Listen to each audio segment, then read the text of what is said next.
Good morning, good afternoon, good evening, whenever you fine folks are watching this fantastic broadcast we have for you tonight. It's the Iron Thunder Racing League Truck Series Season 7, race number 6, the penultimate event for the regular season for these guys tonight. From the fantastic, but no longer on any sort of NASCAR schedule, North Carolina Speedway in Rockingham, North Carolina, for the Rockingham 150 or the Rock 150, depending on who you ask. It's just all about who you ask on that one. You can see in the top right-hand corner of the screen, we got ourselves a Dwayne The Rock Johnson for tonight's event. Because everyone knows that you need a little bit of the Rock in your life, and he's right up there. So there's that. But like I said, we're here tonight at the famed no longer racetrack on any sort of schedule. But it did get repaved. It did get repaved in real life, so there is that. For the Rockingham 150. We'll go ahead and get you your points after last week's event. We can take that off your screen. As you can see, there's no new winner, so we still only have 3 drivers locked in via wins, which means still 9 positions still mathematically available tonight and potentially even going into next week. As 4th place is only up 21 points. Yeah, make sure I got this. Yep. 4th place is only 21 points up. There's a potential that we could see maybe 13 different drivers be one of those final 9 drivers into the chase here this season. Your track facts. Again, we're at the North Carolina Speedway in Rockingham, North Carolina. It opened up in 1965 with a track length of 1.017 miles, making the official race tonight. I need to turn those guys off. They're currently distracting. 152.55 miles, stage caution tonight. It's at limit 75. And we got ourselves a caution counter because after last week, I really wanted to know how many cautions there were. Taking a look at the weather. It's happening today, a little bit earlier today, about right now at 8 o'clock. So this is happening about... Ooh, what time of day would this be happening? It'd be at noon, so this would be happening almost 7 hours ago. 7 hours, 15 minutes ago.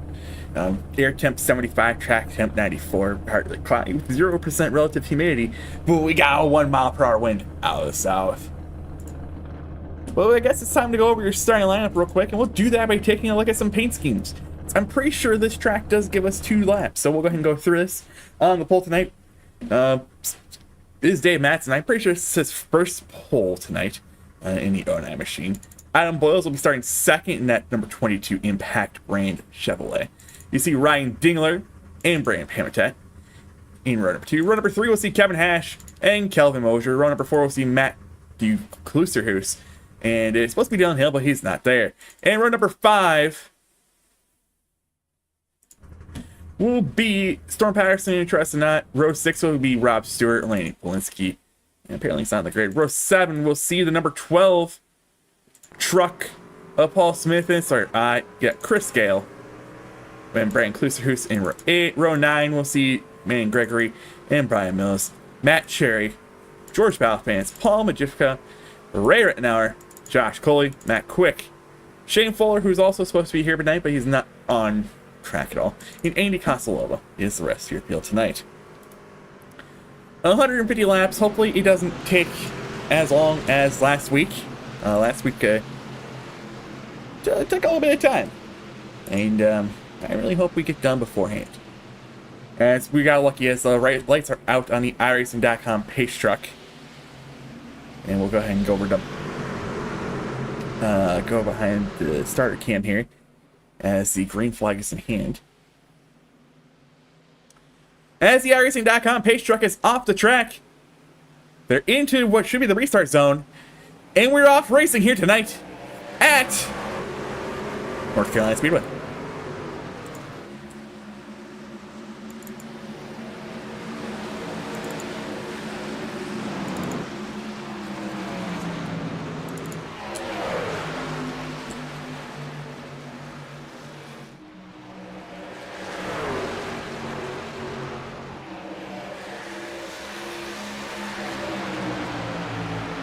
Dave Matson was able to secure leading lap number 1 tonight in his Amsoil Chevrolet. I'm pretty sure that's not the actual paint scheme that he probably loaded up onto his truck, but it's the one I got loaded up on my screen. So there is that. But he was able to gap second place here by a couple tenths. Now back to the battle for second between Ryan Dingler and Adam Boyles. Ryan Dingler's had himself a pretty decent bounce back here after a couple of rough starts. He's now within the top 12 in points, I believe.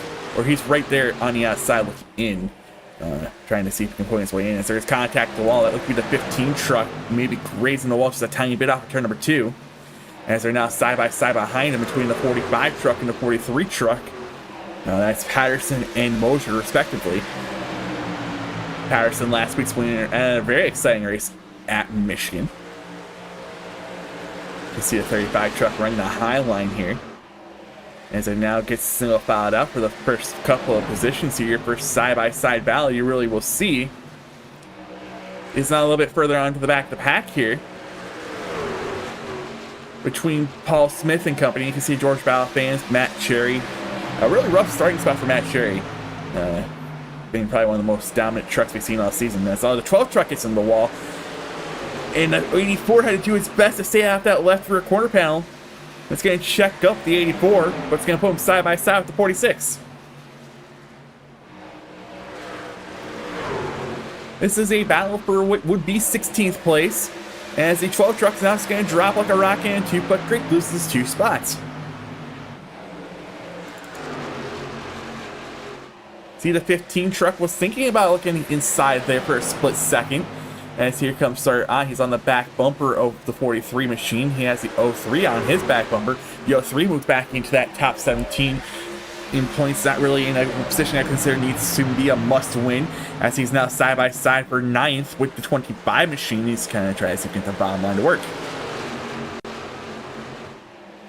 6 laps are already down, and it seems like they're going by real quick. They're running 24-second laps around here.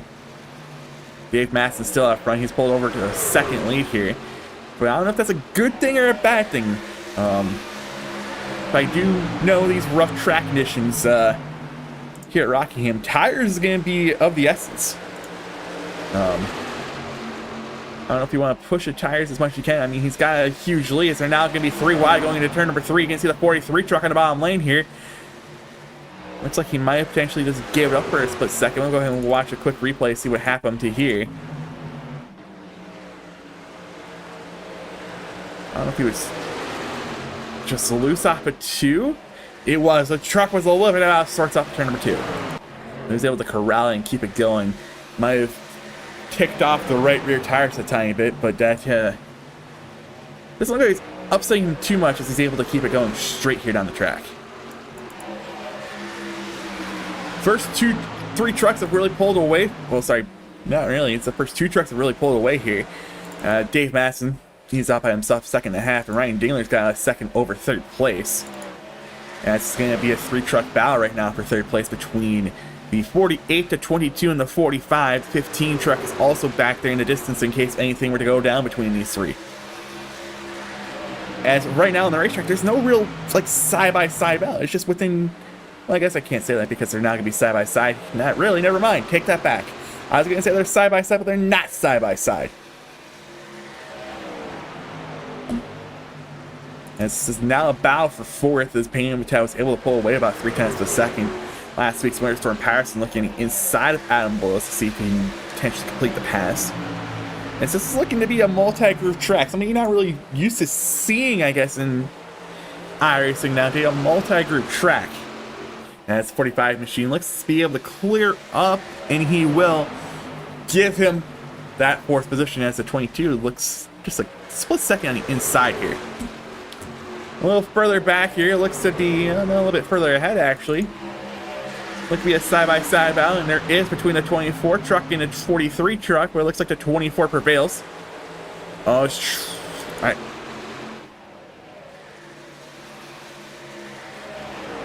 There's a little bit of apology going. Let's see why.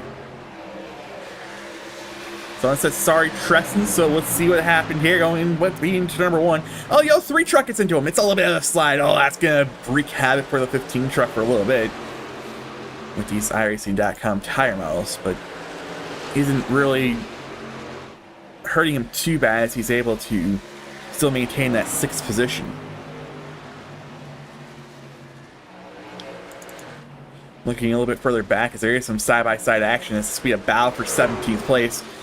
The GT3 favorite, Rob Stewart, currently battling with a 26 truck, that Island Coastal Lager Toyota Tundra of Manny Gray, but give the 76 truck the position. As things are starting to stack up a little bit here on the back half of the top 10, there are going to be 3 wide coming off turn number 4. You're going to see the 43 truck in the middle. Polinski will get by, and now he's going to potentially try to see if he can... Oh no, the 43 truck is not so fast. As there's 5 trucks underneath a blanket here, as the 13 gets into the wall. Saves it, no contact in the right rear or anything. And we're still green. We're 13 laps, 16, 15 laps in this race, and we're still under clean flag condition. Oh, it's still Dave Matson out front. No one's really caught him. His lead has gone from 1.5 seconds down to 1.04.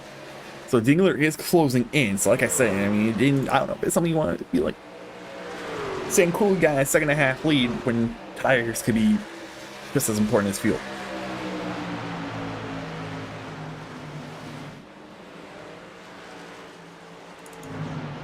Back to this battle here, you see the 43 truck, the 46 and 00 side-by-side, 2 Chevrolets here. Has to be a battle for 13th, give 13th at the moment in time to the 00. 84 truck trying to rebound after his terrible qualifying start. We'll see if he can get any sort of ground here. He's going to now be on the outside of the 46. The 46 gets loose off of 4 through the grass, and he saves it. And everyone's going to outrun him. He's okay. No problem there. And again, back up front, Dingler is just closing in on this lead. I'm afraid Dave Matson might have potentially used his stuff early on here, as his lead has just cut in half in a couple laps.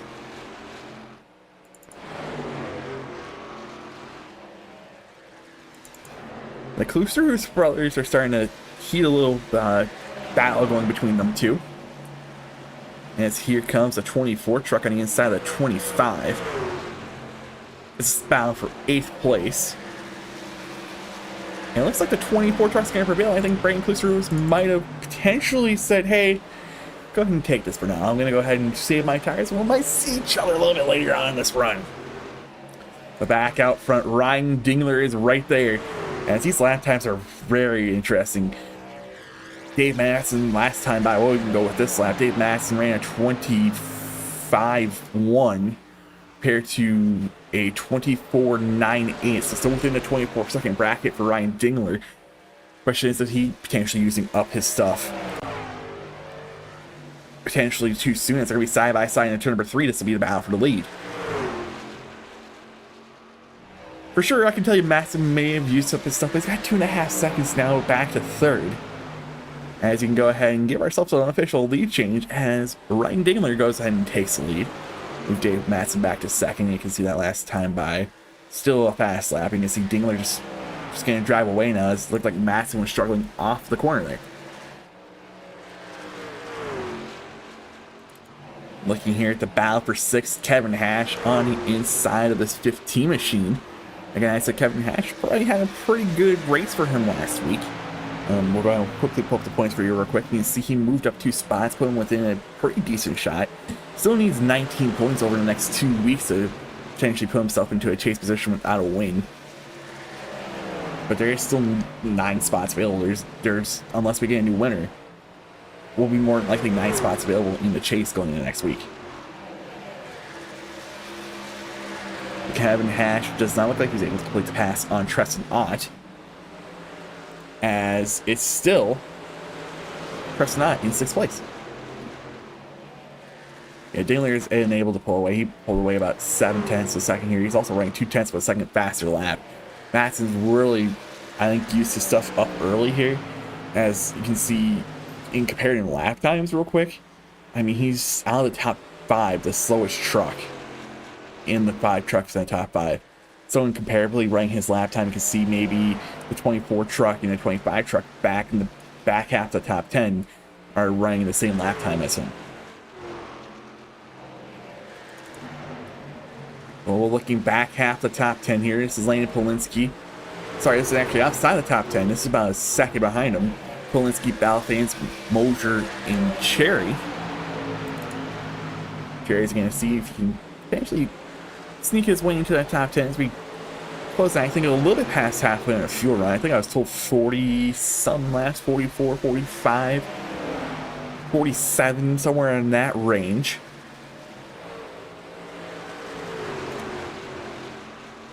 But that battle for will look to be, I don't know, 11th place has simmered down a little bit.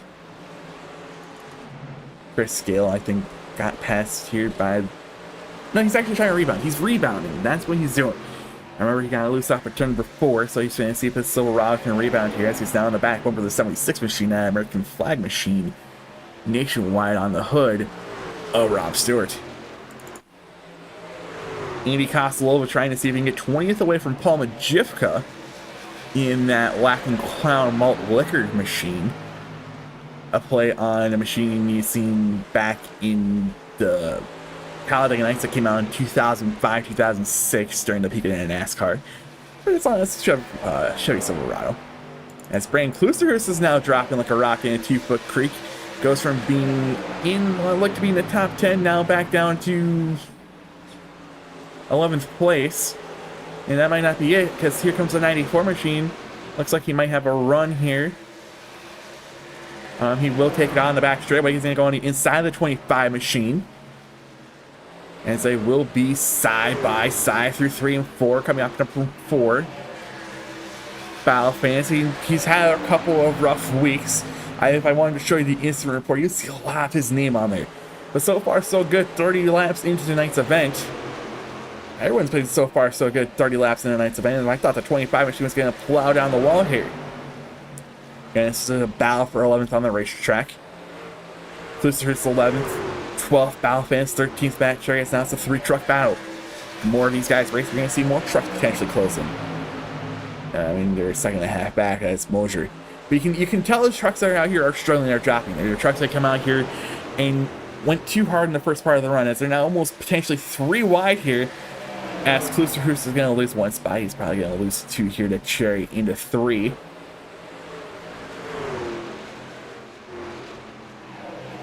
Off of 4, they're still going to be side by side. I thought he was going to lose a spot there. But you can see guys like Matson's drop back to 3rd. Klusterhurst is dropping back. Kevin Hash, he's going to be under attack from this 94 machine here shortly. The 25 machines drop back, the 43 machines drop back. You see just trucks who have been struggling because they went too hard in the first part of the run. I mean, you're talking between another 10 and 13 laps you're going to have to run here on fuel. As a green flag pit stop, it's for sure going to happen, I think, within the stage unless we see... We're not going to say it, never mind, we're not going to say it, as now Hack is going to potentially lose 11th here. Ash Cherry, who... You can go ahead and see started 19th today, has moved his way up to 11th. As there goes the 15 truck down pit road. I don't know if this was planned. His name's dropping down the list real quick. There he is down pit road. Relinquished a top 10 stage points paying position that would move Matt Cherry into the top 10. Storm Patterson also is on pit road, the 45 machine, last week's winner, 2-time winner on the season. This is right about halfway. Not really halfway. This is more... I say, As a stage caution tonight is going to be on lap number 75, so I don't know what the plan is. Why coming in on lap 35, 36, 37? That just seems a little bit too early. And as the race leader Ryan Diggler called out, he's going to pit. As he's in the midst of a battle between some lap traffic. 87's down pit road as well. There goes down to 23. That gives the lead back over the Air Force machine. Up ramp Habitat. Green flag pit stops are under their way. You can see the 25 truck is going to come out of pit road. Unfortunately, that put him 2 laps down. But he's just going to drive right by this 48 machine because he's on 37 lap old pressure tires. By the way, Shane Fuller did get out onto the racetrack. He is 23 laps out. We are in the midst of a green flag pit stop. Penultimate has yet to come down pit road. He's going to probably potentially think about running this as long as he can. Give himself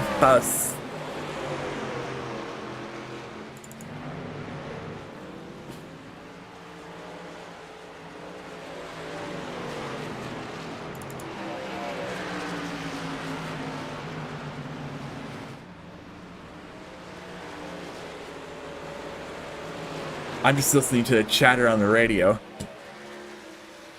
Now, it looks like the 48 machine was a little bit rough there off turn number 2. As we have trouble!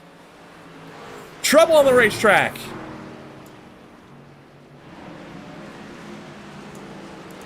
Was it Rob Stewart?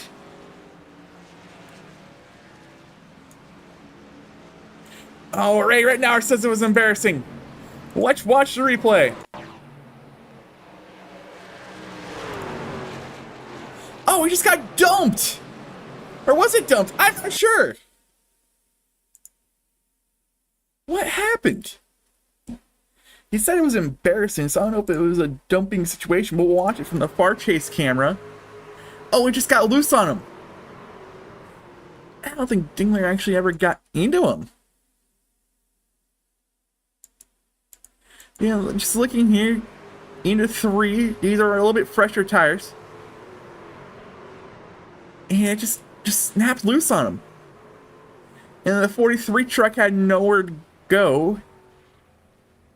Yeah, I've never seen this happen before with Ray. Ray's usually a pretty good driver. And just watching it snap loose on him, I mean, you can see going over the bumps right here. The truck just upsets on him. And Dingler just never made contact. I mean, it would have been fine until the 43 truck came in. But I think the 43 truck also really had nowhere to go in this one.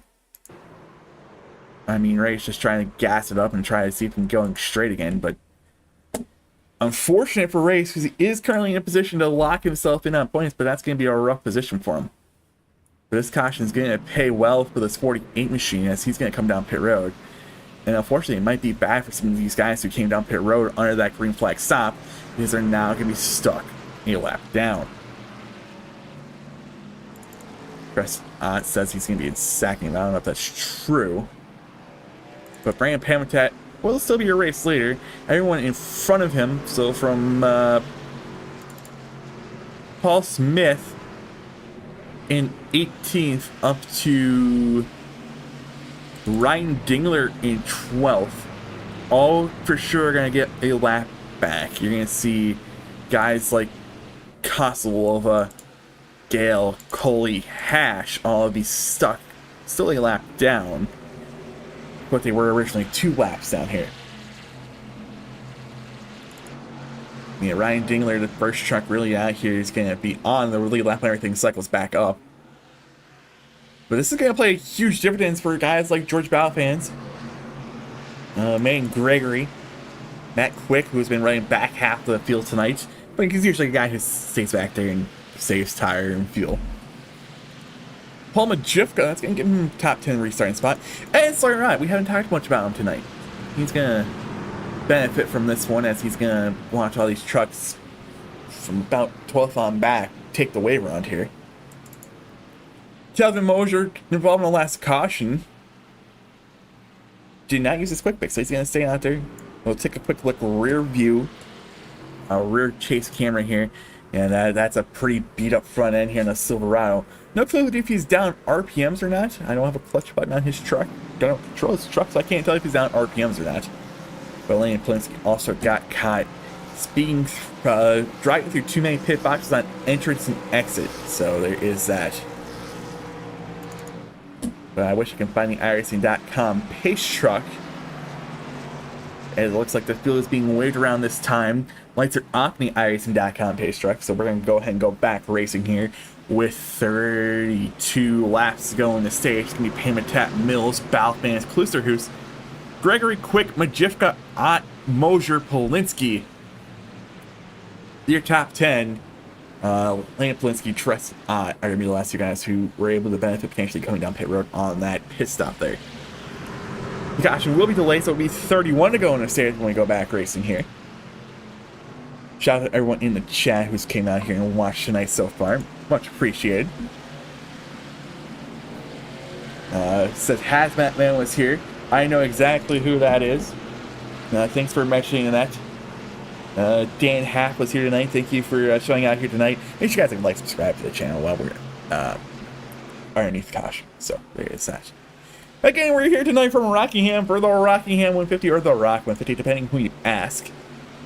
We have 31 laps to go on the stage. We'll be at 30 to go when we go back racing here. It's Brandon Pamtown up front will really benefit from that caution there. Ryan Damon, who had a fast truck there, second half to stint there, is going to have to work his way through a bunch of trucks, including the 93, a couple lap trucks, 93, 46, 33, 03. So he's got some guys well in front of him right now, 5 laps down. He's able to get back on track. I'm pretty sure he used his quick fix though, so yeah. The 5 laps down, still not technically out of it.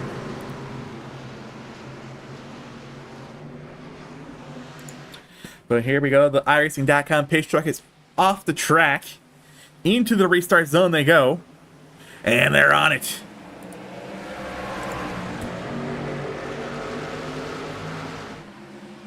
An excellent restart from the 48 and also the 94. There's a lane change penalty given to the 0-0, the 00. And he relinquished his spine, so he was okay to go. And now it's going to be 3 wide. Oh, it's a 15 truck goes up into him. Oh, a little bit of a rough situation there for 00. As they're back out front, the 48 truck in front of the 13 of Brian Mills and the 94 of George Balfans. The 94 for sure is in a 100% must-win situation to make the pace. Brian Mills, he's within 20-some points after a rough race last week. He was originally in that top 17 until after the end of last week. But the 24 truck looked like he got potentially in the back bumper. 94 is a little bit loose off of turn number 2. As here goes the 94 looking low into turn number 3 for second place. While the 13 tries to look high, he was there for a split second on the quarter panel. He now will be on the right quarter panel for 8. Talked with Brandon Pamwood after his top 3 finish last week. He said, remember when we came to premiere here a season ago, or actually earlier this year in 2023, as Brian Mills goes to the lead.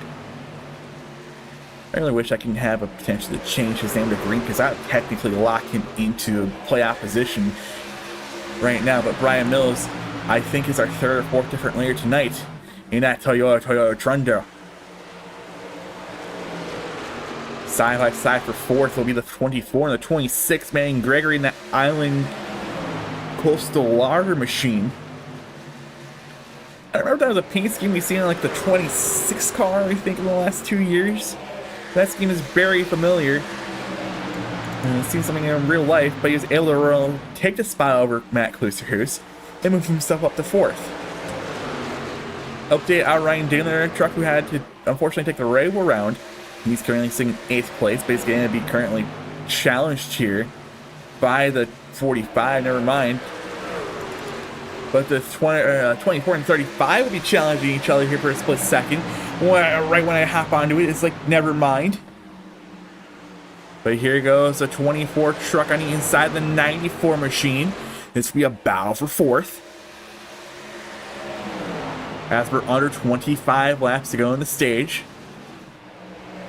Valve fans side by side with Klusterhuis. Yeah, it's not really going to have anything happen in that lap as we're under caution again. This time, like to be the 84 machine of Matt Cherry. Oh! What happened? Oh, it just got tight on him. He just got tight on corner exit. I mean, I don't know if he knew the 87 was there, but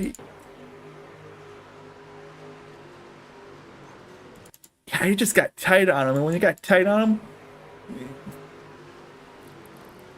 oh, there's nowhere really for the 87 machine to go.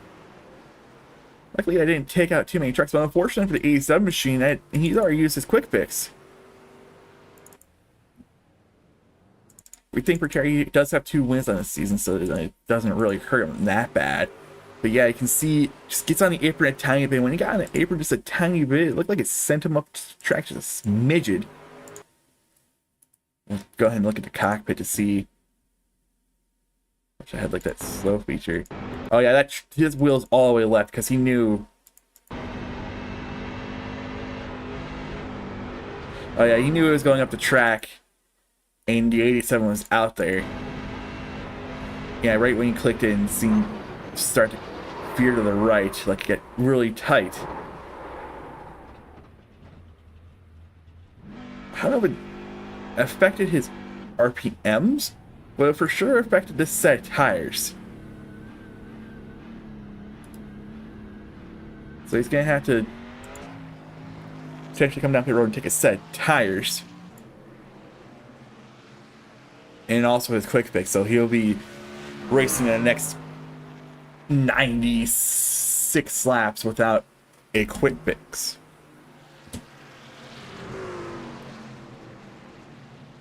But it's new leader this time for this restart. It'll be Brian Mills in the 13 Toyota Tundra. He just called the top line on this restart. And then there's a bunch of trucks in a much win situation here in the top 4. Mills, I mean, he's not really in a must-win. You can see his name is actually no longer on there. I thought his name was on there, but his name's no longer on the chase seating here. Megan Gregory, his name is. I mean, it's possible, but he needs guys in front of him, specifically that guy within 12th place, Welsenbach. I don't think Welsenbach's actually out here tonight, and he's not. So we're for sure going to see a new driver within that top 12. I mean, Welsenbach's going to lose a lot of spots in the points. Yikes. He's going to go from a potential to points his way into potentially missing it when it's all said and done. The lights are off on the iRacing.com pace truck. It's going to be the 13 truck, just in the outside lane here, with the Shoulder Boys racing machine of Van Pamata in second.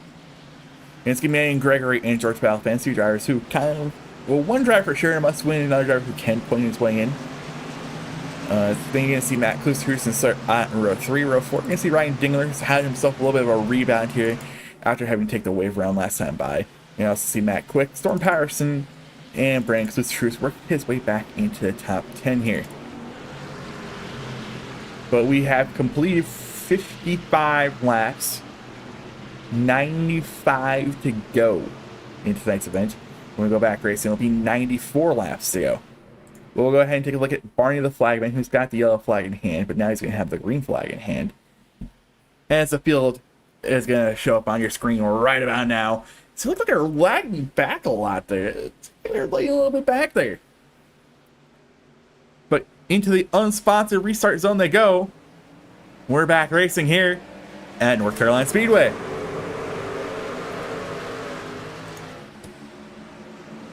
Mills used a top line to his advantage this time to actually clear the 48 truck when you get into turn number 1. And they're wrecking back there, looking at the 09 machine. And our third caution of the night. Oh, and he's still flipping. This reminds me of Carl Long in 2004. There it goes! Oh, that's reminiscent of Carl Long from 2004. Let's get right here. Pause it. Far chase. Now let's watch it happen. It's the 09 machine of Dave Madsen. Oh, what happened?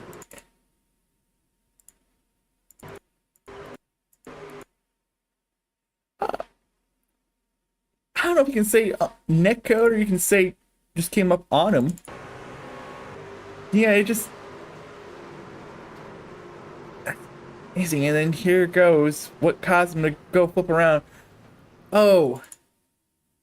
The 33 truck really had nowhere to go. I don't know if actually the 33 truck made contact with them, did he? Right there. The act of flipping was happening well before the 33 truck hit him. There's a wall contact over once, twice, 3, 4. And unfortunately, that's gonna have to be a tow for the 09 machine. And he flipped like Carl Long did back in 2004 here. Same kind of situation, just comes up the track into another car. I mean, Long's was flipping for probably longer.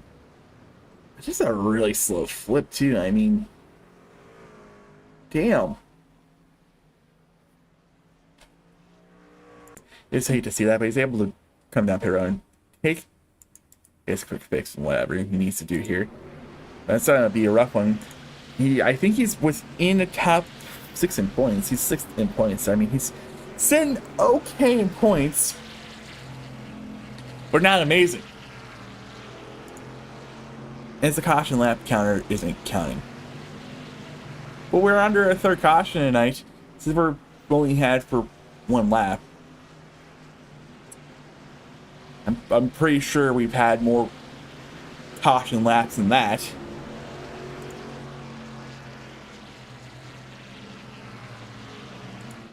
Tonight. Nothing really much. I don't know, some things have changed here within your top 10 for this restart. Starter Ott has moved his way up to 4th. Dingler up to 5th. I think a couple guys might have potentially pitted there. Or lost a lot of ground on that restart. Gregory's outside the top 5 here in 6th. Matt Quick has worked his way into the top 10. Or falling his way back in the top 10. It was really hard to tell.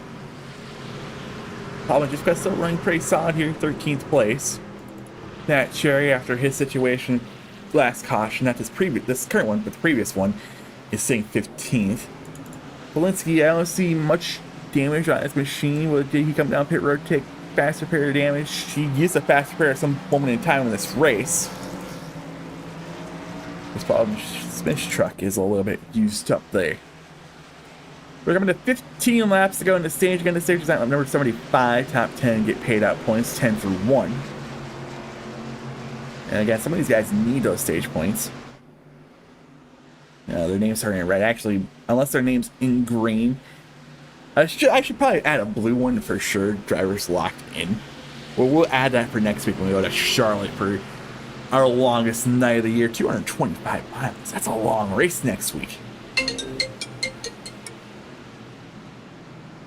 I have a phone call and I'm currently busy.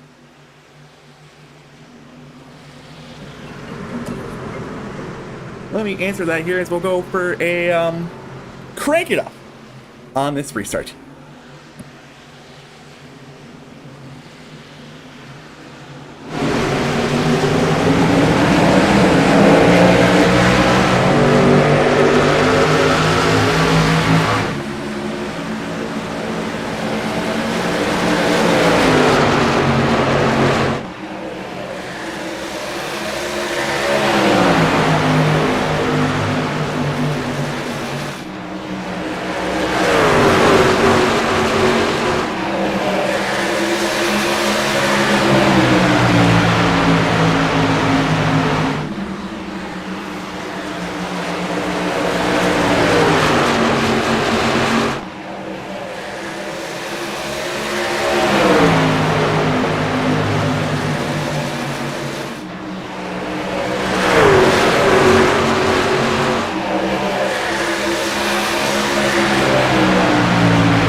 That down. We can crank it down. Turn your TVs down. A lot of actions going on. Mills was able to keep his lead here, but it didn't look like it was going to be for much longer as Hamilton was looking at the inside there going through 3 and 4. Mills is really getting that high line to work. Battle Fans is for sure taking over third place. No real challenge currently, but it's going to be a battle for fourth. As Manning Gray was able to do well in the restart there, and around goes the 35 machine. He saves it. No, he doesn't. Oh, man, there's 3 JCOMM trucks involved. They're all keeping it straight, but that, I can see why the caution is called there. I can understand why that caution is called. I 100% can see why that caution was thrown, but we'll go ahead and let's go ahead and watch this one here. Let's see what happened with the 35 machine, the Ott Company LLC Silverado here off of turn 2. Oh, we just got a nudge. 23 truck came with a run. He's getting to the right rear of him. Oh, and that could have been a lot worse. Everyone was able to keep it straight there. Yeah, it just looked like he got... Yeah, I just got a little bit of a tap there, right rear. Usually not a spot you want to push in Super Speedway racing. Yeah, just makes contact with him around the back straightaway. While in the process of saving it, gets back into the 23 truck. And also gets into the 25. I don't know, does 24 get involved in that? Did he make contact with any of them? Oh, I think Brandon thought he might have been able to get back up on track here. Yeah, the 24 doesn't look like to be involved in that one. But an understandable caution for this one. I can understand that one. 100%. Maybe they could have junked it back up all over the track.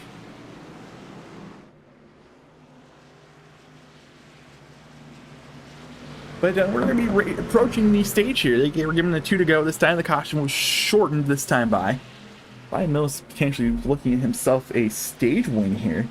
When we go back racing, let's see here, they should be getting the lights off in the pace track this time. So we're 67 laps in, 8 laps to go in the stage, 7 to go when we come back racing. Mills, Pamitat, Battle Fans, Gregory, Dingler, Ott, Klusterhus, Patterson. Klusterhus quick. It goes Brand Klusterhus, then Matt Klusterhus here in your top 10. We got again 7 laps to go on the stage once we get back going here, and they're double piled up throughout the field. I don't know who was our wave around that time. Might have been the 46 truck of Chris Gale, maybe Andy Costello, one of those two, but Gale's still in pit road. Don't know what's going on there. We'll go over to our Barney the Flagman cam. As you can see, he's going to drop that caution flag here in just a split second. They're going to be in about middle of 3 and 4 now. Green flag is in hand. You see the pace truck approach your screen right about now. Make that hard left-hand turn. We're going to call this the NASCAR restart zone because the NASCAR logo is on the bottom of the track there as we're back racing here tonight from North Carolina Speedway.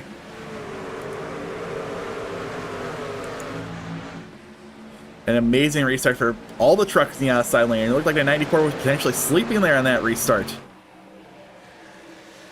Looks like the 35 truck's even struggling as the 24 truck goes around. Oh no, it looks a little bit bystander. Oh no, the 76. Oh, 76 is capped out of the wall. Yeah, pretty sure this is our 5th caution. Maybe get an opportunity. What happened here? Oh, the 89 was in the wall off the corner.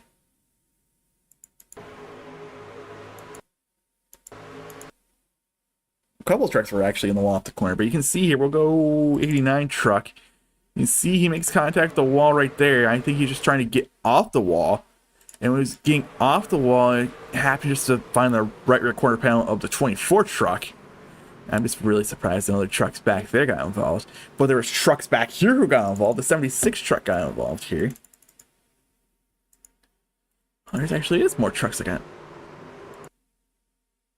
What happened?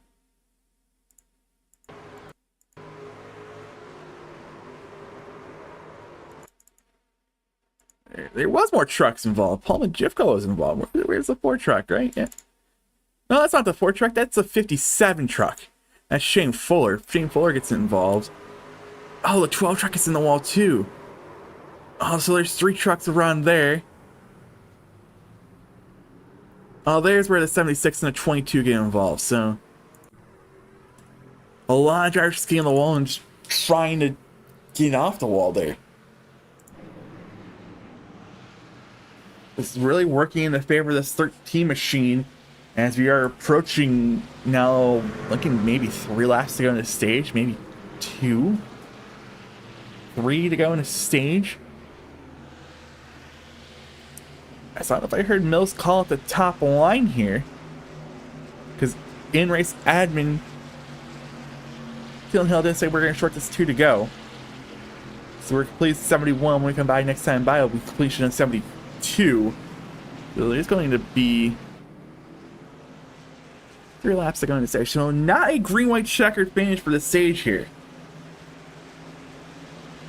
Yeah, I don't know. I don't know if I heard the 13 truck call at the top lane.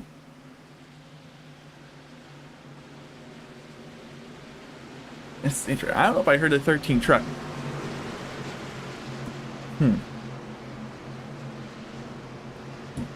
Yeah, you guys can't hear it. I don't want to share in-race chat. I mean, I did that years ago on my own YouTube channel when I broadcasted ARCA, and let's just say I'm glad I don't do that anymore ever since a couple of things that happened about 3 years ago via iRacing race chat. But I don't know if I heard the 13 truck call the outside lane. But here we go. We're back racing here. 3 laps to go on the stage. In top 10, get paid points. And also an elusive playoff point, chase point. And it's a little bit of a good restart there for the 13 truck that also gives an opportunity for the 48 truck to get clear. 26 going to be side by side with the 94 off turn number 2. One of the treacherous spots on the track. Oh, around goes a 13 truck. He saves it. That's going to affect the 94 truck as well as it's actually going to affect a lot of trucks there. The 13 truck dropped like a rock in a 2-foot creek. The 94 truck dropped like a rock in a 2-foot creek. The 25 lost a couple of spots there. But with 2 laps to go in the stage, this gives an opportunity for Brian Pamitat to win the stage. This time by the white flag in the stage. 48 truck leads the 26, but I don't know if the 26 has anything for him. Ryan Dingler's been able to get back up to 3rd place here. Matt Quick is also rebounded here. When we come up at turn number 4 this time, your stage winner for tonight will be Brian Pamitat.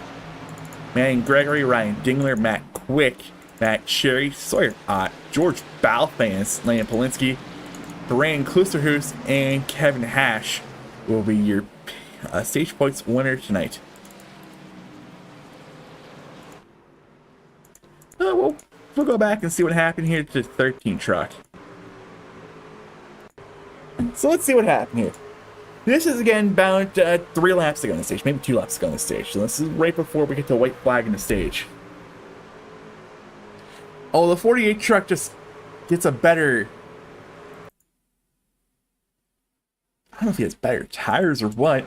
But the 13 truck was just a little bit longer on I guess the rotation of the truck. And when that happened, I mean, he loses... I think Pamitat was able to get on the gas sooner than the 13 truck. 13 truck had to wait a little bit longer. So with that happened, I mean, really nowhere for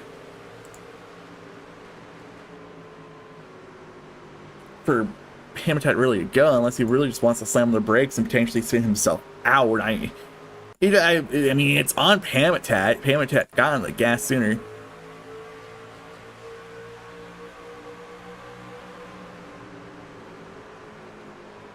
I don't think Pamitat meant to do that, but at the same time, like, he's not going to slam on the brakes because he has another truck behind him.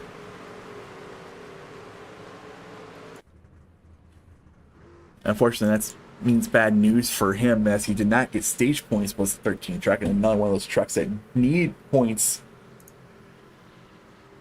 in this situation.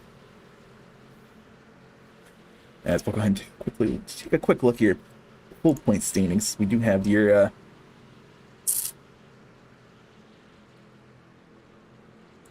chase seating, so we'll take your point standings here. Brian Mills will be 20th in points. He's where's 12 as well as in back. He was 30, 29, 30 points back. So I mean, stage points would have helped him here, but I mean, I'm going to use his fast repair also helps.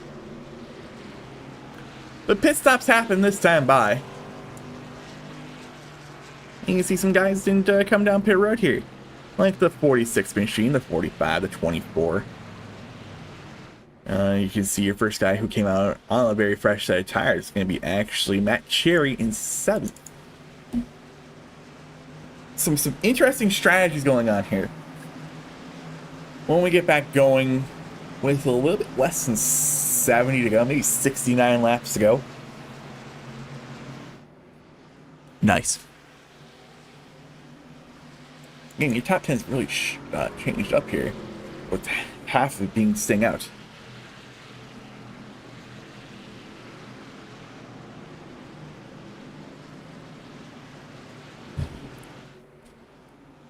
Yeah, let's restart. We'll see Chris Galestorm Patterson, Matthew Klusterhuis, Chris Attenbolos, Kelvin Mosier, Matt Cherry, Brandon Pamitat, Manning Gregory, Ryan Dingler, your top 10.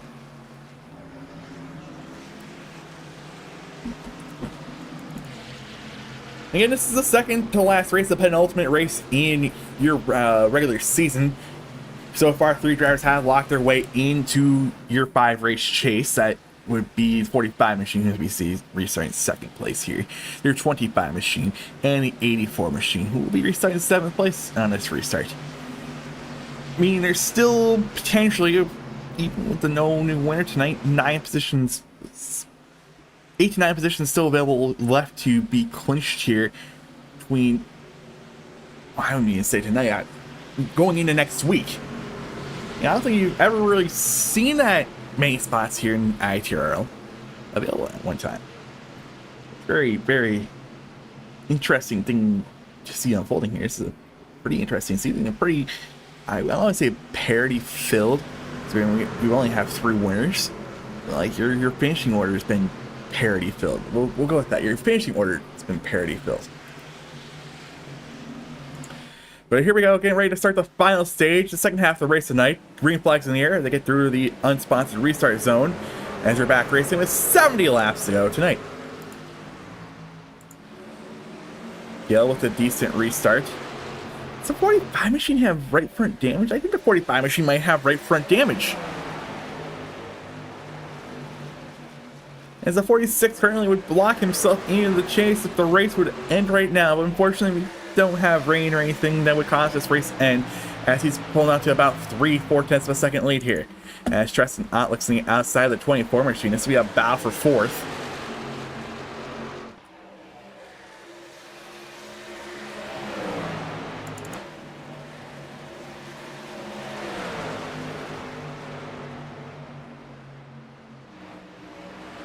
Interesting. Brandon Kluster has over the rail saying every week, so I don't know what's going on there. And some of these guys are on old sides of tires. First guy on new tires is going to be the 84 machine of Matt Cherry. So it looks the outside of Bulls, a very interesting spot. One of the most treacherous corners, I think, on the racetrack. Be potentially looking to make a pass here. As we have a caution. Oh, there's a lot of trucks involved in this one. Actually, there's only 2 trucks involved in this one. So we'll go ahead and watch it from the bar chase camera and see what happened. Ryan with the 3rd. Oh, what happened to the 09 machine? Oh, those are some vicious hits. And so this all started. Where is Dave Matson? There's Dave Matson. He's right there. Let's see what happened with Dave. This is, I think, 2nd time it's happened. Oh, I guess in the wall. Oh, shoot. That's the wrong button. Oops. Oh, there's Paul. Well, watch Paul. Replay, replay, replay, replay, replay. So let's see what happened with the 09 machine. This is off turn number 2. Turn number 2, I said, is one of the most treacherous corners on this track. So he gets in the wall there. When he gets in the wall, I mean, it just looks like it's bounced off the wall at this point. Bounce. It's in the right rear of the Ford truck. And the Ford truck trying to corral this machine. Well, probably could have held the brakes a little bit. Corralling it. Gets back in the 09, and oh, that's a vicious hit for both him and the 35 machine. So I don't think there's safer barrier on that part of the track. Oh no, that's guardrail. Back in 2013 when they came to race here, there was still guardrail on this track? What are we doing? I think if this was like we're still racing here, that would be a vicious hit for both the 35 and the 24 track. We'd be wondering if the wrists are okay, maybe left ankle, because that's guardrail, man. Just boom. Why is there still guardrail on a racetrack like this, man? It's like concrete out of Nashville. Why is it still there? Why don't we have safer barrier around these places? This is going to pay huge dividends for the guys who stayed out under the last caution. There's still 4 within the top 5. It's going to be your first 4 trucks. And Gale Patterson, Tristan Ott, and Matthew Klusterhuis. And freshest tires on track is going to be the 84 machine back in 5th.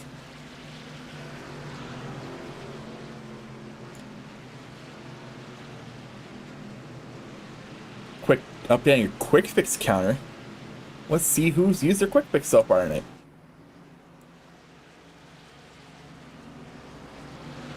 None of your top 3 has used it. 4th Cherry did. Bolos hasn't used it. Next driver to see, there's actually a couple in a row here. A Mosier and I think Dingler. Yep. And then you can also see Lane Polinsky use his.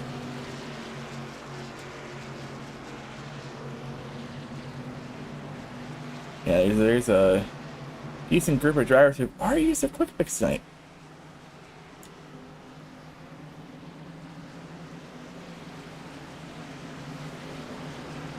As it looks like the 45 machine unfortunately might have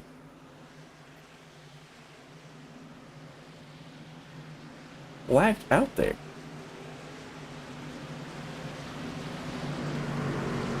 What is going on?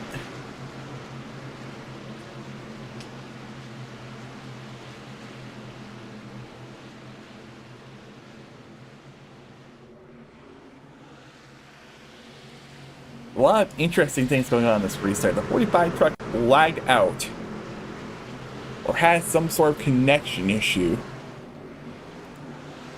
which is causing confusion between these front runners on what lane choice they're supposed to be in. But without a doubt, it's still the 46 truck you race later, as he's able to get a pretty decent restart here with a new competitor behind him in that 15 machine. A guy we see finish runner-up a couple times this season in that Apex Power Sport Chevy Silverado out of the JCOMM stable.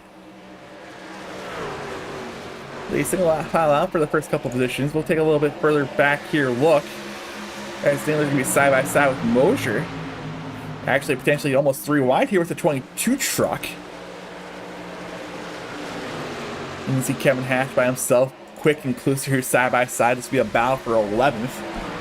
A couple of guys trying to rebound after losing some spots on pit road, but I think they lost some spots because those drivers stayed out.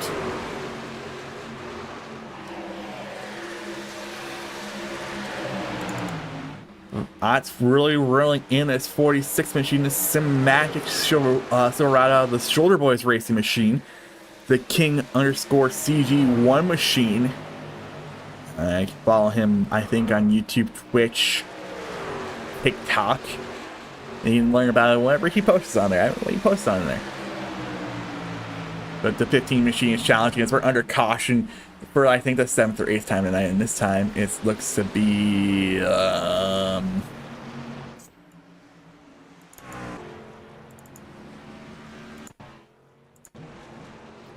Paul Smith's involved. All right, let's watch what happened here.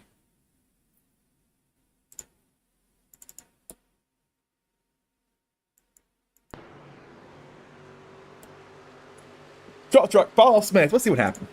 Oh, the 4 truck just comes up a little bit. Oh no.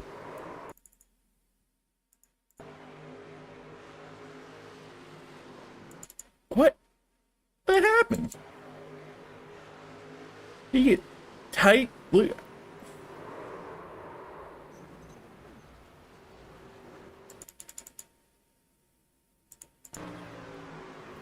I'm just trying to figure out what happened to Paul here.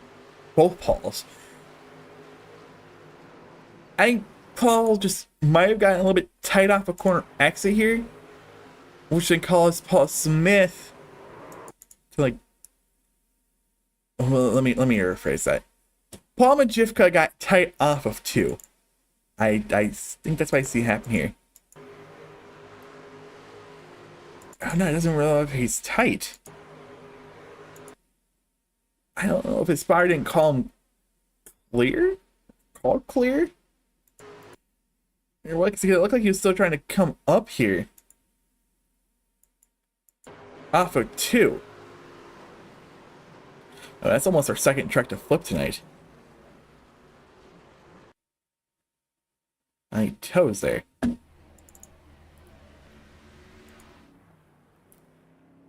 Interesting. It looked like the 4 truck just got trying to clear himself?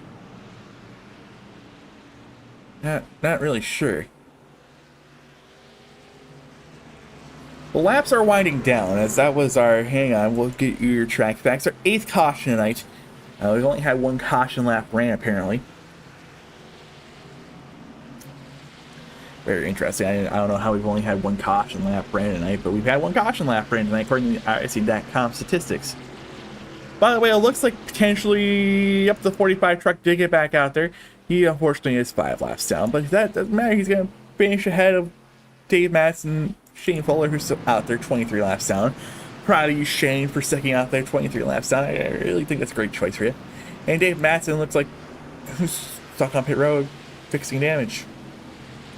I mean, he does have an opportunity here to gain a spot with the 87 truck. And both these guys do have an opportunity to get laps back, as there's not a single truck currently 1 lap down on the racetrack. Paul looks like he's in his pit box. He might be stuck there for a while fixing damage or finishing a tow.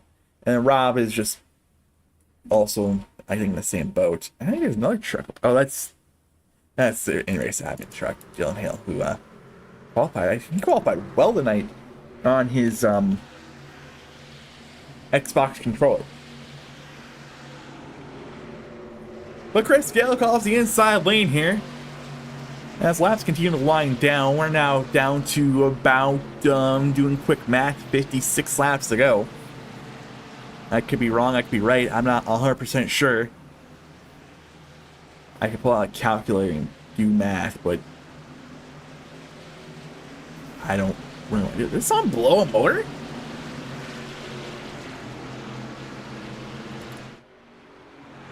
It sounded like someone blew a motor. Did Josh? I don't think anyone blew a motor. Did someone blow a motor? I swear, it sounded like someone blew a motor there. I heard the pop. I'd be just hearing things here.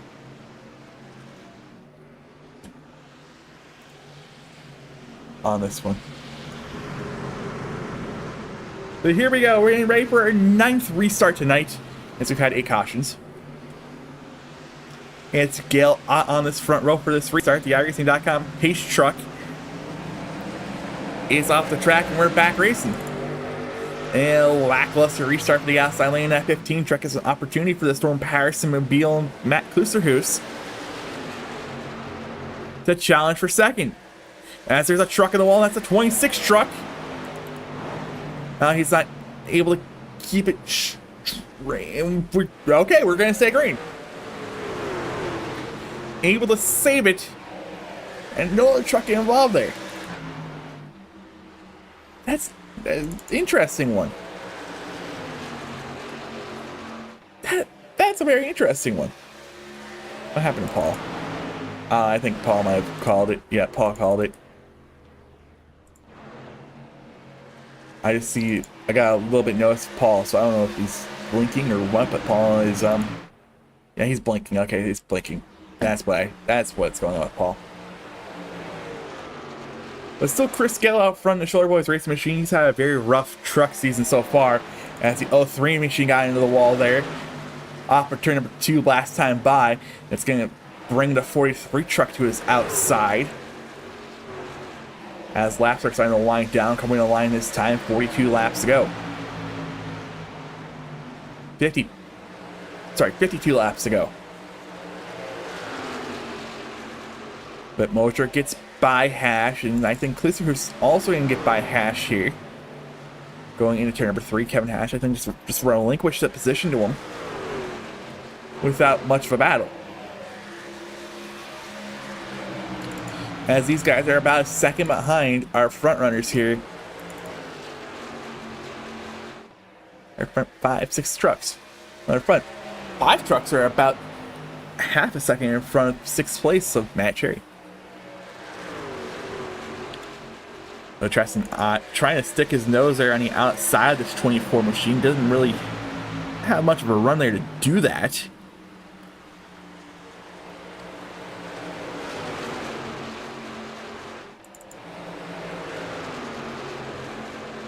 I just heard okay on the radio, but they're going to be side by side for 11th here. That's going to be the 35 machine of Sawyer Eyes. You can also have the 94 right behind him, that tack form. Trying to see if I can read any other sponsor on there. Pickle Gang number 94 machine. Pickle Gang is a Alpha Prime Racing Motorsports, the former Tommy Joe Martin, and now I think Cesar Baccarella team here. They're a pit crew for one of them. I think they usually pit the 45 car, maybe the 44 car. But they pit them in the NASCAR Xfinity Series. They also do some NASCAR Craftsman Truck Series pitting in the NASCAR ARCA. Sorry, not ARCA. NASCAR ARCA. The ARCA Series pitting. So they are a group that pit multiple teams in the world of real life racing. And Stress not lost a couple spots there to Pamatat, Klusterhus, and Dingler. As it's still Chris Gale out front. Dingler trying to see if he can get up there and compete with him. As laps are starting to count down here, 47 to go. This is shaping up to potentially be another long green flag run here. As the 03 machine's being challenged by that 5-lap down machine of Storm Patterson. Patterson now does have a lap truck to compete with that 22 machine, who did go 1 lap down. I'm guessing he had to pit for something, but he is 1 lap down. Everyone's about a 10th and a half, 2 tenths behind everyone really here. As I've caught on to that 46 machine of Chris Gale. Gale's still on some very old tires here. 27 laps to be exact, as he's going to lose the lead here to Pamatat. And Dingler's also right there with him. Dingler's going to go right by him. Yeah, 38 laps, sorry, for Chris Gale on his side tire. So he's got to be thinking about pitting here sometime shortly. But I mean, he's saying out he wouldn't need to potentially think about paying for fuel. Here's we're now down to 45 laps to go. Just gonna be tires. This is now looking to the battle for the lead here. Dingler on the inside of this 48 machine. 2 Chevy Silverados trying to battle for the race lead. 1 Shoulder Boy Racing, Brandon Pamatat, and the other Badger Racing, Brian Dingler. Dingler had a better second half run in the first stint tonight. That first caution-free run we had there. Dingler's just going to fall in line this time up to number 4, continuing to give Brandon Pamatat the lead. As things are starting to heat up here for 3rd place. I'm pretty sure there's still 3 drivers who still need to come down pit road. 24, 15, 46. They also need to come down pit road at some point. Everyone, I think, in the field still needs to come down pit road. But these guys for sure are going to need a pit with the next 5 to 7 laps. As Klusterhuis is able to get by Gale, and so is Tresson Ott. Gale is dropping the lead back down to 5th place. Brandon Klusterhuis is on the inside of Matt Cherry. This will be a battle for 6th place. You actually go ahead and give that battle to Klusterhuis, as Cherry's going to give him a little bit of a shove here going into turn number 3. Backs off, thinks a little bit better of it. Klusterhuis is going to gap him just a tiny bit through 3 and 4. And here comes this 94 machine, a driver who's 100% sure in a must-win situation. He's going to go look on the inside, sends it a little bit there. Looks like he may get crowded there with the 94 machine. We side by side for turn number 2. And up front there, they're really close. Dingler's trying to see if he can compete with that 33 truck getting a lap down there. Again, I don't think that's the correct paint scheme for the 33 truck. That's the battle for thirds heating up. And it's the 15 machine's looking inside. Here comes a 45 machine, and this 45 machine's a lap down, but he's a pretty fast truck, so he's going to see if he can get his lap back the old-fashioned way. As the 46 truck still continuing to struggle here. As he's going to lose a couple more spots this time to Klusterhuis and Balfans. In line to lose more spots to Cherry, Mosier, and Polinsky are all threatening this time. But the gap is 2 seconds between first and third. 2.5. As Pamatap's driving away, but he's not driving away without a challenge here. As the 23 truck is right on his back bumper. And that 23 truck in that first stint we had tonight was probably the best truck we saw in the second half. As Patterson's able to clear these 2 trucks, Balfans is closing in up to 5th place. Klusterhuis goes to the bottom, but it's going to be ran down here by the 94, who's going to look like potentially pass on the outside. And it looked like maybe you had to check up there from the 24 truck just a tiny bit. Move that 94 machine up to 4th place.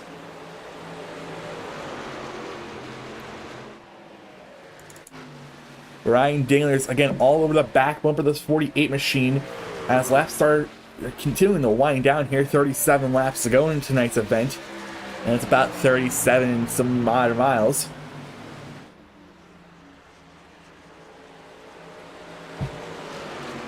Look like Brandon Klusterhuis came down pit road, and his 25 machine is down pit road, well within the right to pit here. But again, Dingler's all over this back bump of the U.S. Air Force 48 machine. Trying to see if he can get his nose on the inside there, but he wasn't. He's going to have to stay in 2nd place as long as he could. Sounds like the 84 machine is going to come down pit road. Here comes the 15, 43, and 84 all this time by, all within about 35 laps to go in tonight's event. By the way, Balfans pitted 4 times, granted 23 laps on his stint, so about 15 laps fresher tires than we see everyone else out here tonight.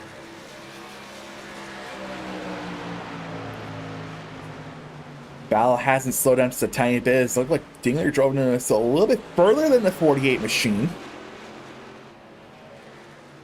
As again, green flag pit stops are happening potentially for the last time tonight. We'll see green flag pit stops. As Pamatad, Dingler still haven't mentioned about anything about pitting. While these 2 race, they got about a 3-second gap over the 94 machine, who would be in line to take over the race lead once these 2 need to pit. I expect these 2 need to pit anywhere between the next 7, maybe 10 laps with about fuel we see there. Now, George is an interesting one. He's been out here for 25 laps. I don't know how many of these laps have been under caution. So I don't know. He's in a very interesting position, I would say. Polinsky 2.5 behind him. But Dingler is able here for a split second to get a little bit ahead of the 48 machine, but the 48 is going to be able to get a run off of turn number 2 using this high line. Dingler with a little bit of advantage through 3 and 4. See if he can potentially clear off of 4. He doesn't. As we side by side of the line, gives the race lead that time by mere inches to that 48 machine. As we're at 31 laps to go. Dingler is able to clear him this time by, but they're going to need a pit again sometime here soon. thought his penultimate potentially thinking about pitting now, just because he must have read my mind. He's going to pit now, just because he lost the race lead. So does that bring Ryan Dingler down pit road this lap? And I heard him call it out. He's going to pit this time. Now the question comes down, what will George Balfan's pit? He's going to come out here and see about a 10-second gap. Sorry, about a 7-second gap to Stewart. And will now be P2. Penultimate still in his pit box. Left side's look to be going up. And there he goes. He's exiting pit stall now. Dingler hasn't even, I don't think, gotten to his pit stall yet. There he is. He's going to get into his pit stall. This will be the, I think, will play out to be the battle for the lead when everything's all said and done. I know Tristan Ott has already made his battle pit stop tonight, so. And he's made his pit stop, so he'd be currently in line for the race lead when everything's said and done. But right now, George Balfan's in a very much win-in type of situation. He's a race leader coming to about 28 laps to go. That 12 truck, it was almost clear to clearing himself off Balfan's front bumper. There's some smoke there on the screen, but don't think much is going to happen from it. Right now, the top 5 trucks, the only trucks on the lap. Matt Cherry in 6th place will be the first track, 1 lap down. Would be able to come down and pit, but wave around caution where to come out. And the first truck actually on some new tires here, 7-lap old tires. So he's right now be in position to potentially win this race here with about 26 laps to go, coming to 25 this time. 26, my math's wrong, I can't count. And he's also a lap down. He's well behind race leader. He's about 8 seconds behind Paul Majivka, who's now next in lap line to get put a lap down. It looked like he may have been potentially pitting there in front of his teammate. 25 laps to go. That's what we have left here in tonight's Rockingham 150, the Rock 150. That's why Dwayne The Rock Johnson in the top left, right-hand corner of your screen. Things are starting to get interesting. There's a strategy call here. And how much longer can Balfan's think about staying out here? By the way, I think maybe the 25 machine got stuck hitting on his speeding on his pit stop. So he's currently 3 now, 2 laps down to the race leaders, and that's a rough one for him, as he's able to get by race leader George Balfan's Jr.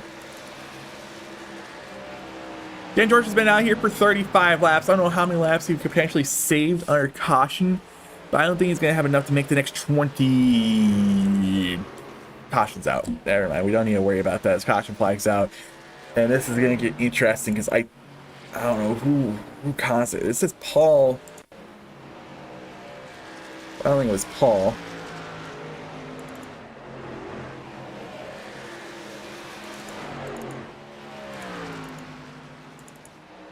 I'm just trying to find a caution.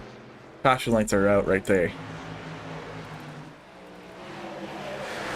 Is it right here?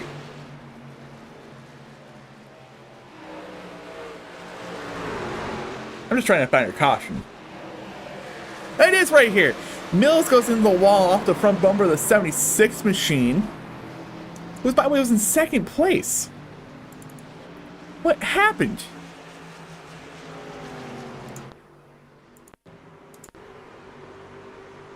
Rob Stewart in 2nd. He's gonna have the 13. Oh, the 13 truck just, I think, was trying to.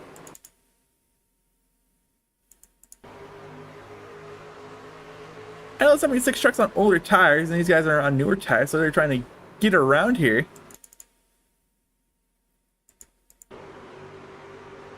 What?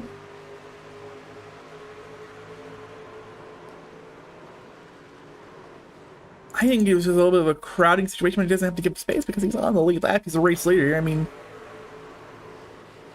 just looks like a run out of real estate position for 13 truck and a 76 truck here at corner exit. So that's going to be a huge break for the 94 machine, who need to pit soon. And he's just going to be able to come back out on the racetrack and maintain this race lead. He's going to have probably some of the freshest set of tires on the racetrack, as he's going to also have a whole entire field of about, I don't know, we had what, 4 trucks in the lap, so he's going to have about, I don't know, 15 trucks behind him, 16 trucks behind him on some old tires, about 10 lap old tires, 13, 12, a lot of old lap tires here. And it's Paul who's going to come down pit road, taking his free pass. He was a free pass underneath that caution. So it's going to be a real interesting restart this time. Because you're going to see, I mean, the strategy's going to play well for Battle fans. He's able to stay out in the race lead. Rob Stewart, I mean, he was, might have been 10 seconds behind him, but I mean, it worked out well for him. Matt Quick and Josh Kelly, 2 drivers you've normally seen this in this league, just come out of nowhere and like win these races. And here they are with 20 laps to go, potentially in contention to win this race. And everyone's 6th on back is going to be taking the wave around. So 6th place, Matt Cherry, taking a wave around. You can see, I think 87 is going to take a wave around. The 25 is going to take a wave around. Unfortunately, he's going to have to wait behind 26, 19, and 20. Potentially get his lap back beyond the lead lap. 45 truck, I don't know if he's still on the racetrack or if he's called it a night, but I think he called it the night. As you can see right here, the whole entire field is going to just drive around the track. And that's just going to leave 4 trucks up here 2x2. I know there's going to be a couple more trucks. I think Manning didn't pit. Shane pitted. Manning pitted. Mills pitted. Or didn't pit. I'm not real sure. And Boyles pitted. As it'll be delayed this time.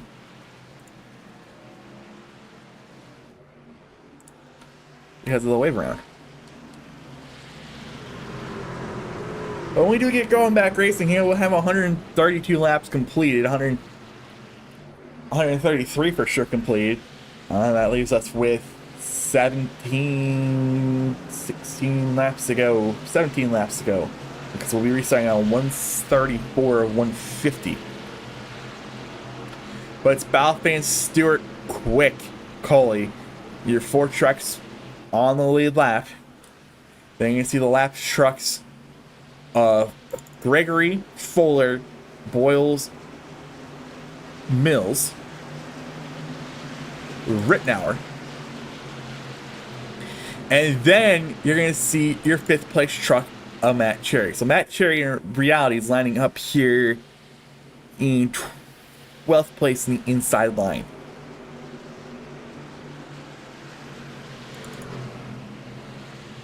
Very, very interesting restart we have here. Potentially might see a stack-up effect restart here too. But the front 4 for sure have tires on them. 4 trucks behind them, 5 trucks behind them. Don't really matter because they're all a lap down. The pace truck is off. And more than likely not the final time tonight. We'll see the green flag in air. We're back racing here at North Carolina Speedway. Battle Fans gets a pretty decent start. And I mean, it's a couple of trucks we really haven't seen much out of them tonight. In the 76 and the 33 truck, here goes the 87. He's going to back on and say, go ahead and race, you guys. As Battle Fans just able to pull away. He's got about a half a second over the 76 machine in second. It's the 33 truck. It's a little bit loose here off the turn number 4. He's going to fall quickly to this major pack behind him. Check up from the 84 causes the 43 to get in the back bumper of him. And more checkups here as they're going to be 3 wide potentially off of 2. A lot of stacking up caused by this 33 machine, who doesn't seem like he has the best truck out here tonight. I'll give you the opportunity for Battle Fans to potentially drive away from this one. As again, it's literally 3 trucks, and then you see about a half second behind them.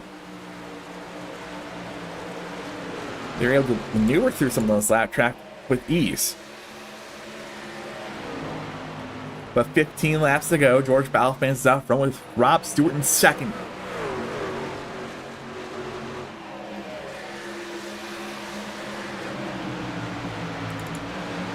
Matt Cherry looking on the inside. Josh Closby a battle for 7th. With Matt Kluser, who's looking on the inside, outside of, Chris Scale. And that'll be for 10th.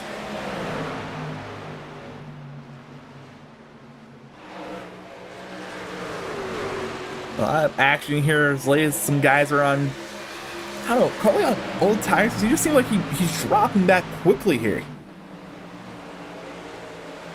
As there's an apology given to Pamitat. Looked like he might have had a bit of help there from potentially the 15 truck.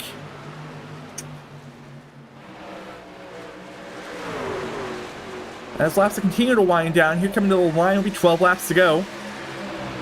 George Balfans out front. Rob Stewart not really closing in much, but he's going to be challenged by the 89 machine of Quick for second. Then you got 2 lap trucks. I actually have 3 lap trucks. I think it might be 2. Yeah, now you have a couple lap trucks, and you get Pam Attack. It's 3 lap trucks. This Shane Fuller, that's the 3rd truck, technically 5th place in line.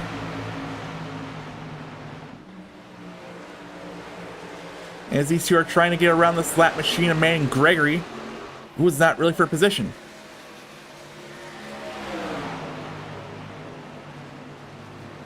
Oh, that's not something I would say to him, but okay. Balfans pulled out to about a 2nd lead of Stewart.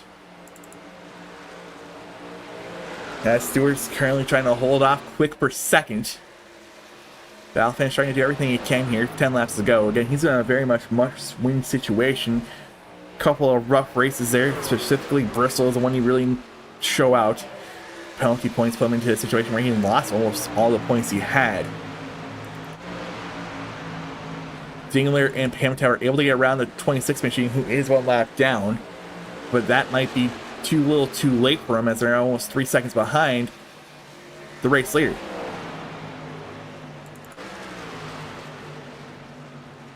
As reality, it's starting out just a battle for second between 76 and the 89 machine. Closest battle really on track here. Quick look at the inside here. Nothing really much going there. It looks like the 76 truck had a little bit better turn 1 and 2 that time.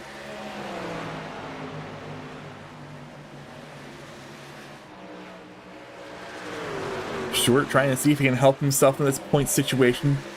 Get him a little bit better position going into Charlotte next week. Same thing with Matt Quick.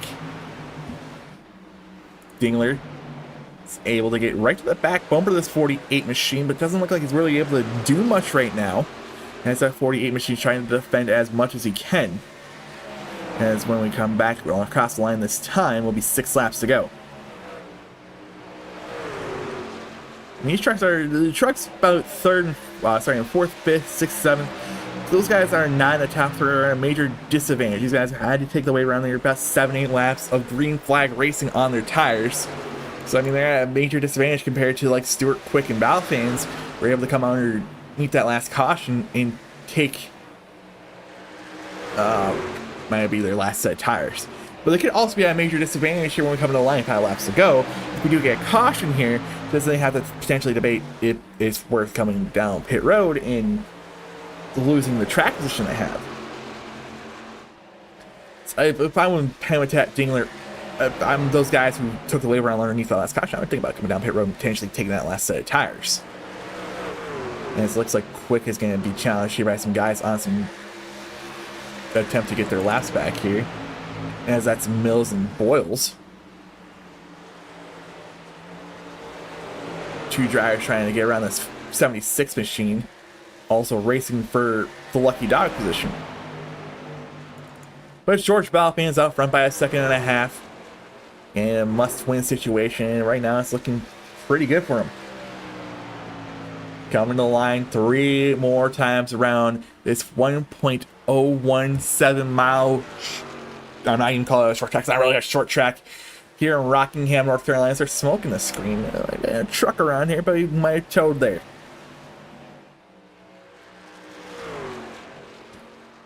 When we come to the line here, looks like Dingler's going to be able to get by this 48 machine this time by. But coming to the line, it'll be 2 laps to go. Quick again, challenging for second place again. He'll be side by side with the 76 machine. He's going to be loose, but he's going to save it. And that might be all she wrote for second place for him. He's now going to fall into the laps of Ryan Dingler, who will now be challenging him for third. But coming to the line, this time by, it'll be George Valfans and 1 lap to go. And it'll be an official race distance. You know, most of the night, Valfans has been in a must-win situation ever since he had that rough week at Bristol. I think he lost like 70-some points there. Then lost more points last week at Michigan. But with this win right here, he'll for sure be one of our 12 drivers competing in our chase for the Truck Series Championship. George Valfans wins at Rockingham. You see Rob Stewart, Ryan Dingler, Matt Quick, Brant Hamatat, Tress Ott, Matt Cherry, Josh Coley, Kevin Hash, Sawyer Ott, your top 10 there. But George did what he needed to do there. He needed to come out here and he needed to win one of these next 2 races. He was a lot of points behind. Oh! Alright, we get to start unmuting things here and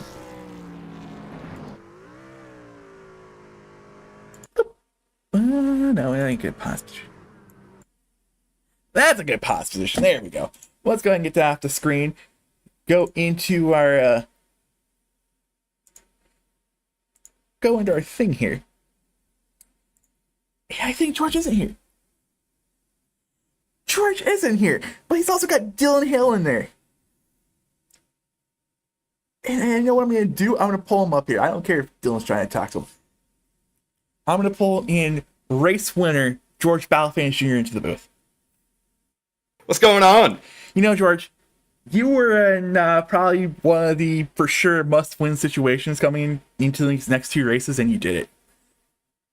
Yeah, I had a horrible race at Bristol, which is typically one of my better tracks, and got something like 85-point penalty. I couldn't get out of my own way. I couldn't get out of anybody else's way. And and every time I had an issue, I owned up to it and told the guys, like, hey, this is what's going on. But I made a strategy call with, 80 to go. I'd come down, take tires, get some fuel, and I just split that last stint in half, and it worked out when the caution fell. Trapped a bunch of people a lap down, and they had pitted 15 laps prior to that, and so I just, we went green with, 18 to go, and I just took off, and from then it was sayonara, suckers. Woo! You probably also were hoping not to see that yellow flag pop into your left corner of your main screen there. Well, I could have gone another 10 laps and seen it and been a little bit more comfortable, but it still worked out. There's a few guys that were on the lead lap with me with fresh tires, and I got a good start and just took off, and I guess there were some guys lap down that were racing hard there too for Lucky Dog, and that just I can only think that helped there, but we're gonna go race for a championship now. This has been an abysmal season for me personally in this series. It's the worst racing I've done. Not very much seat time, but turns out coming in, no practice, no nothing, and just bonsaiing, qualifying, and going into the race works out sometimes. And it worked out for you tonight.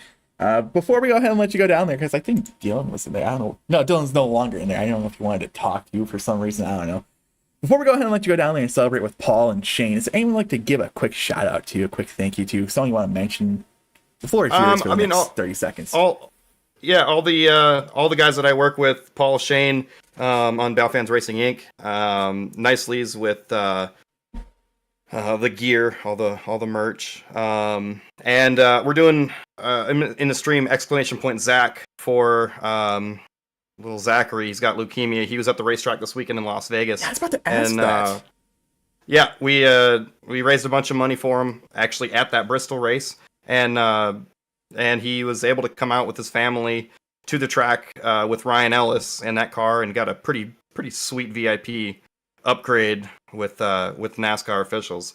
So just all well wishes, nothing but happiness for him, and thank you guys for putting this series on, for broadcasting. I know sometimes this stuff is really not fun to do, but you guys make it entertaining. Well, you made it entertaining tonight with that strategy, man. Congratulations. You can go ahead and celebrate the fact that you will have an opportunity to win race for the Season 7 Truck Series Championship. Hell yeah, let's go! Make sure we move you into the right room. As I was your race winner tonight, George Balfans Jr., back against the wall. Win tonight. And Rob Stewart didn't keep his truck on the racetrack. But you know what we get to do? We get to interview him. We get to pull him up into the booth. We get to have a conversation with this man. If he's there. He's there! Hell yeah! Rob, the floor is yours. You can go ahead and say whatever you want. As you finish second place tonight, how's that feel? Oh man, the struggles of Bristol and Watkins Glen. I threw away a race. This feels pretty darn good. Put a lot of time and effort in each week, and I'd like to see it pay off, and it finally did this week. Now, I do have a question, because you raced with us in the GT3 series, and I was pulling for you every single week, and I don't know if I'm allowed to say that as a broadcaster, because I'm supposed to remain biased, but would you say you're primarily a road guy or an oval guy? Anything with wheels. I like to hear that, man. Were you looking forward to tonight, coming to Rockingham? I know you said you were looking forward to the repave of this track. Yeah, it's definitely a bumpy track. I like the different lines. Certainly, my driving style is a little different than some of those that were behind me. I like to let off and coast into the corner, whereas some of these other guys like to charge in and put their brakes to good use, and that maybe cause a little conflict at the end, but just trying to take care of that right front tire. That's what it, unfortunately, is mostly about when it comes to racing on this sim. When did you make that strategy call to see if you can run it as far as you can there when it came towards the end of that second long green flag run we had tonight? Well, after the first one, I just had an inkling I should have stayed out, and sure enough, as soon as I pitted, the caution came out, put me 3 laps down, and thank gosh I was able to get those laps back. So for that second one, I was like, you know what, I'm staying out. I had another 20 laps worth of gas at least, so I figured, why not? Let's see what happens. Well, what happened is you got perfectly timed caution, and you were able to hold your own there for that last, 18, 20 lap run there, and maintain your top 2 finish. Well, if I could say anything, I'd say that the last couple of races, driving out in the track was a little bit rough. Tonight, with a really rough track to drive on, all the drivers drove with a lot of respect, and if anything else, I'd like to call that out. And it's one of those events where I usually circle on the calendar when I come here thinking it's going to be one of those nights where we're going to be here approaching time limit, people running out quick fixes. But it was a pretty clean night, like you were saying. Now, this gives you a great opportunity to potentially point your way in here, as there's now 8 spots left in the chase. Do you like Charlotte, or is Charlotte one of those tracks where you're worried going into next week? Oh yeah, I love Charlotte. Those 1.5-mile tracks certainly play to my strengths, so as I can take care of that right front. But I do want to give a shout out to my M&M teammates, Dave and Kelvin. They've certainly been very helpful on how to protect that right front, and hopefully we can represent them next week in Charlotte. So thanks, Alex, for what you do, and thanks ITRN for what you guys do. I was about to ask if you had anyone to thank, but you went right to it, man. Well, congratulations on getting, I think, what, your first top 3 finish of the season? Hopefully we get to speak to you more, Rob. Yeah, I played a little Ferrari last night just to reminisce, and yeah, it's fun to drive, but not as fun with the guys around here in ITRN. So yeah, look forward to next week. So thanks for interviewing, and have a good night. Well, you too, Rob, and congratulations on your second place finish. That was Rob Stewart, our second place finisher tonight, and I think might be in the 3rd week in a row where we get to pull up Ryan Dingler and ask him how's it feel to finish top 3 again. It feels pretty good, I guess. I feel like I could have got more out of it. Me and Pamitat were pretty much the class of the field if it wasn't for all the stupid cautions. Right, you had the I was saying the best long run truck, specifically in that very first run. I saw it when you were able to catch Madsen after about 20 laps and then just drive away from the rest of the field. Yeah, I was able to save my tires because I didn't really have to fight a whole lot of people. I was just kind of tracking down Madsen. But once we pit that first time and then a caution come out and it put us all up down, it was all a struggle from there on. But even after that, we couldn't get a long run to even show who could save tires. Like, it was just, I don't know, it was a mess. That it was. It seemed like you had a little bit of anger there in that last 18 lap run there with lap traffic.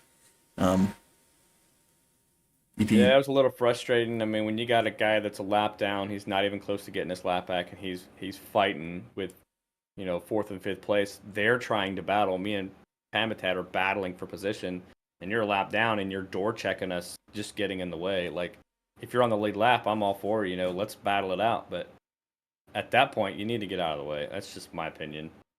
Right, he was the third car in line. The first 2 were battling with 2nd place. It wasn't really much of a battle for him to have there.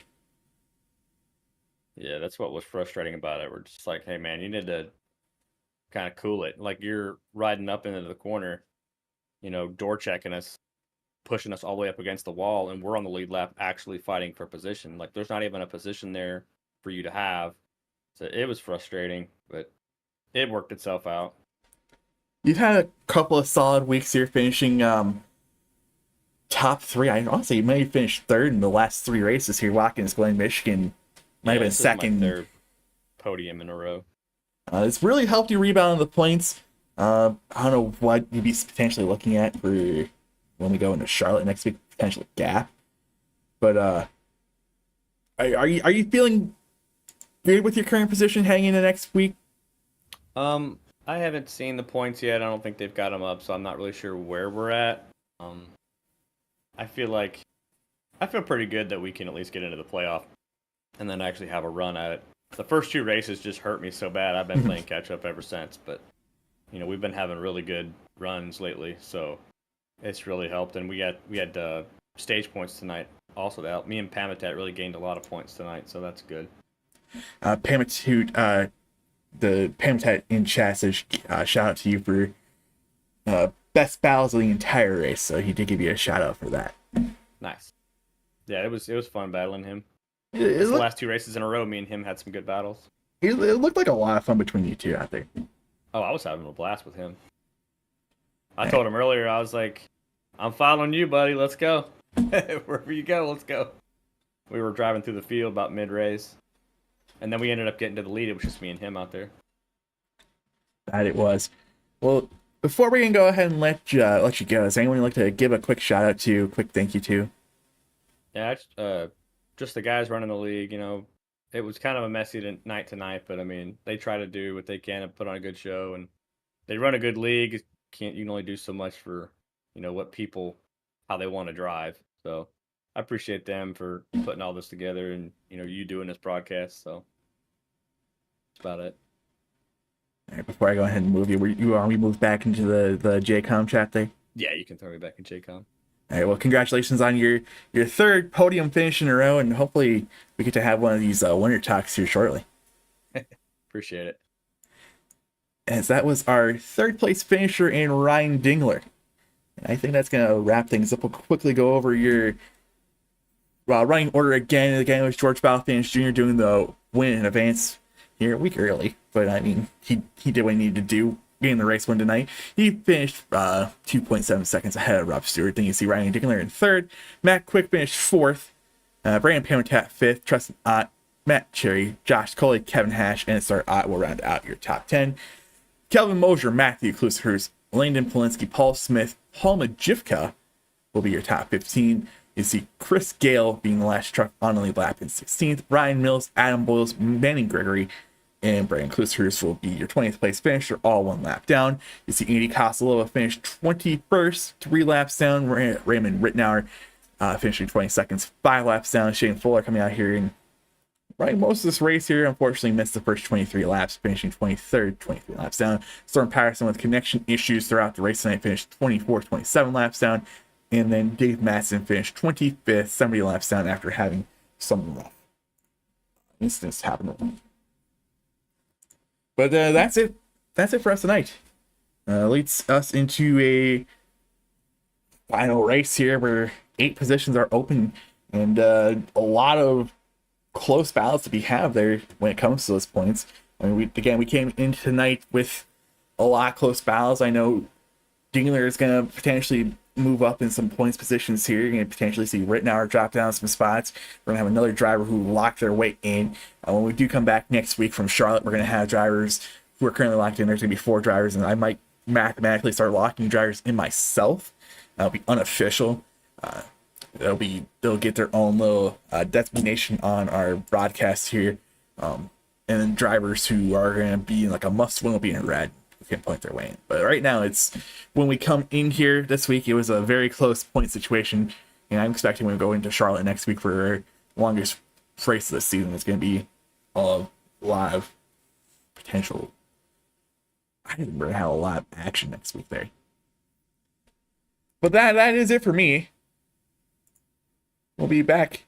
Oh, Pamitat wants an interview. Yeah, I can pull Pamitat up in here. Hang on. Pamitat seems to be wanting to come up into the booth. We'll gladly pull up Pamitat into the booth. What's going on, sir? You said you wanted an interview. I can gladly give you an interview. What's on your mind? What do you want to talk about?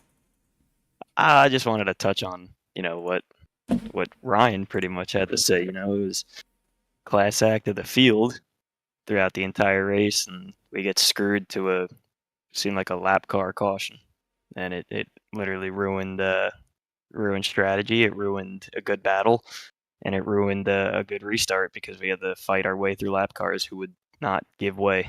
It's even Dingler touched on this. It's really stupid when you get doored by a guy that's in 20th as you're fighting for third. Right, and he wasn't really a lap car that was really competing for a lead lap position either. I can see the frustration as well.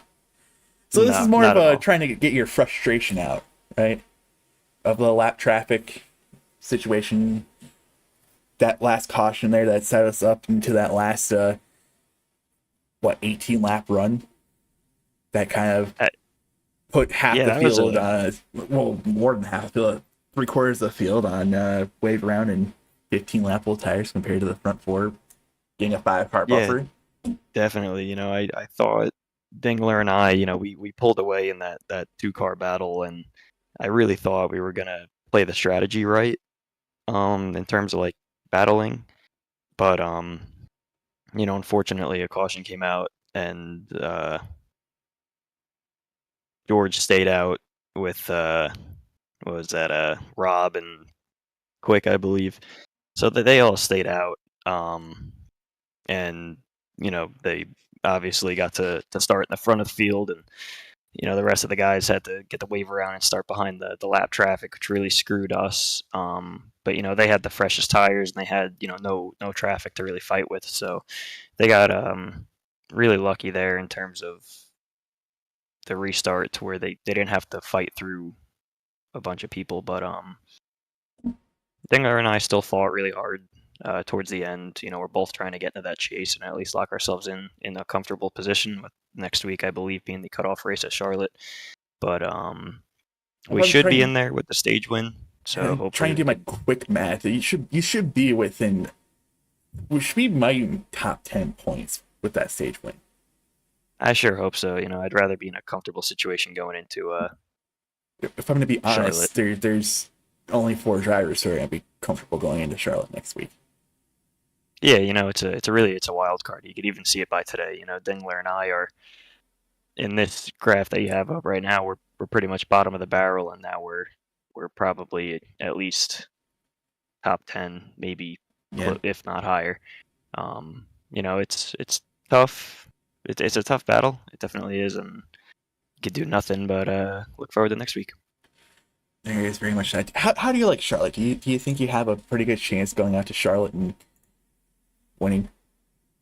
I want to say I have the same chances, everyone out there. It's another 1.5-mile track. It's definitely going to be a tough battle because Charlotte has a lot of guys strong tracks, but I think it's a long race, and if we get that long run, it's really going to be who can manage their stuff the best and who has the best long run speed. Hopefully, it doesn't turn into another short run fest because those are no fun with these trucks because it's tough to pass if you're all on the same tires on short run after short run after short run.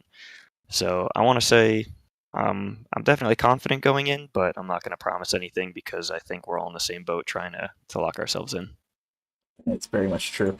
Before we go ahead and let you go, I'll give you the floor to say whatever you want, as long as it's within reason. Shout out, thank you.